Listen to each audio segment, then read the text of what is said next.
नमस्कार, Radhe Radhe. Astro live YouTube channel में आपका स्वागत है। मैं एस्ट्रो अनिल पंडित। आज हम बात कर देंगे कुंडली में वास्तु दोष कि हमारी कुंडली से कैसे मालूम पड़ेगा कि हमारे घर में वास्तु दोष है या नहीं है। कुंडली का चौथा भाव हमारी प्रॉपर्टी, हमारा घर, हमारा रहन-सहन, हमारे घर का वास्तु सब कुछ बताता है। हमारे कुंडली का चौथा भाव।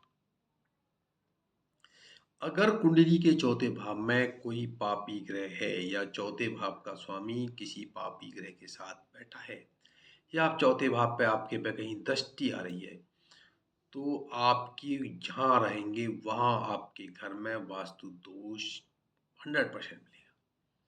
आपने देखा होगा कई बार कुछ लोग अपने जब घर से बाहर ड्यूटी के लिए जाते हैं तो बहुत प्रसन्न रहते हैं, उत्साह रहते हैं, जोश के साथ काम करते हैं।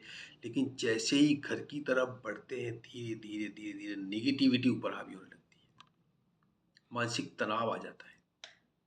ये किस कारण से आ रहा है? समझ लो अगर आपके साथ ऐसा हो रहा है तो आपकी कुंडली में वास्तु दोष है। आपके घर में वास्तु दोष है, जिस वजह से आपको अपने घर में रहने में दिक्कतें आ रही हैं। अननेसेसरी के वॉल्यूशन, अननेसेसरी का तनाव, घर में डिस्टर्बेंस, झगड़े, अननेसेसरी प्रॉब्लम्स आ जाती हैं। तो कैसे पता लगाएं और कैसे समाधान करें? पहले आप हमारे इस चैनल को सब्सक्राइब कर लीजिए अगर नहीं किया है तो। वीडियो को लाइक कर दीजिए और अंत तक वीडियो में हमारी में जुड़े रहिए। वास्तु की दिशाएं होती है। पूरब दिशा स्वास्थ्य को रिप्रेजेंट करती है। पृथ्वी इनका कारक है, कारकत्व है इनका। पश्चिम दिशा शनि को रिप्रेजेंट करती है। जो कारकत्व इनका जो होता है वो होता है वायु।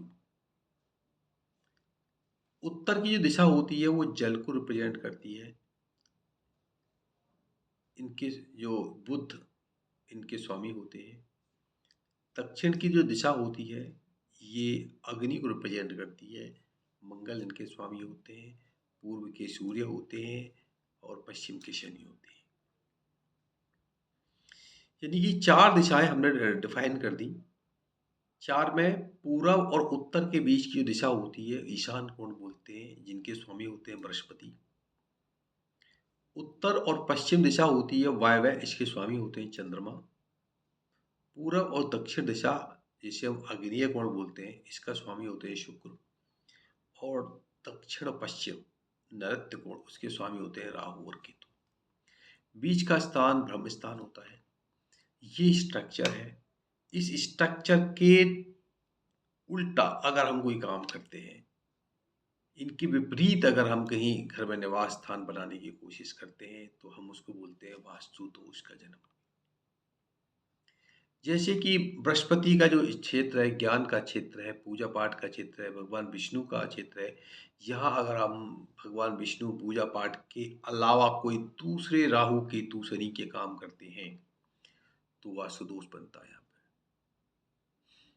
तो हमारा जो घर की साज सज्जा है, रख रखाव है, अगर हम उनको उनके मित्र ग्रहों के अकॉर्डिंग तालमेल के साथ रखते हैं तो कोई दिक्कत नहीं आएगी। जैसे मंगल की दिशा होती है दक्षिण। दक्षिण में अगर आप सूर्य की चीज़ें रखें, दक्षिण में अगर आप बृहस्पति की चीज़ें रखें, दक्षिण में आप चंद्रमा की चीज़ें रखें, आपको दिक्कत नहीं आएगी। अगर वहीं आप बुध की चीज़ें, शुक्र की चीज़ें और शनि की चीज़ें रखेंगे तो घर में प्रॉब्लम क्रिएट हो जाएगी।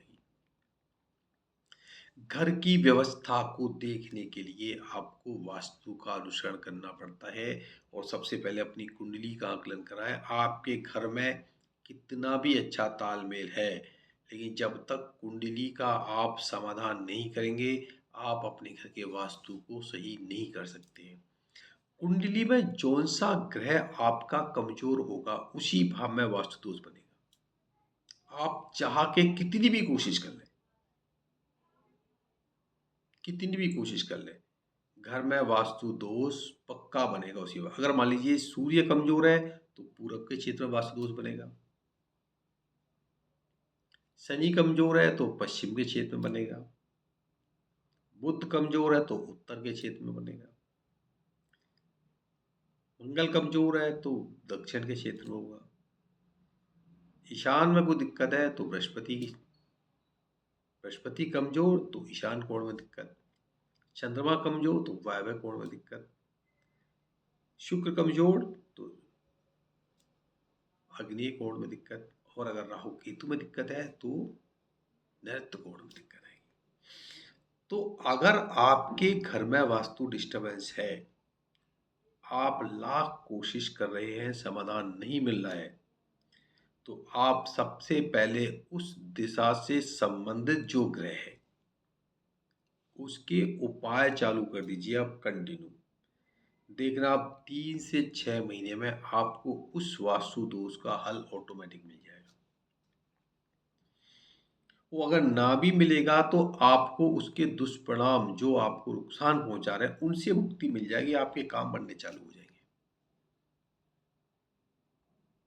और जब तक आप उनको नहीं करेंगे आप भ्रमित बने रहेंगे, क्योंकि बहुत सारे वीडियो यूट्यूब चैनलों पे आपको इतना सारा ज्ञान मिलता रहता है कि यहाँ शीशा लगाओ, यहाँ लैंप लगाओ, यहाँ पे ये लगाओ, यहाँ पे नींव लटकाओ, लेकिन एग्जैक्ट पोजीशन, एग्जैक्ट समाधान मिलना आपको बहुत मुश्किल होता है। तो सबसे पहले आप अपनी कुंडली का आकलन करा लीजिए और फिर आप देखिए कि कौन सा ग्रह आपका कमजोर है, और जो ग्रह कमजोर है उस ग्रह के आप नियमित उपाय करें तो आप अपने घर के जो वास्तु दोष को ऑटोमेटिक दूर कर सकते हैं। उम्मीद है कि आपको हमारा ये वीडियो वास्तु के ऊपर बिल्कुल पसंद आया होगा। इसको आप पसंद है तो आप लाइक करें। जय श्री कृष्णा, जय श्री राधे।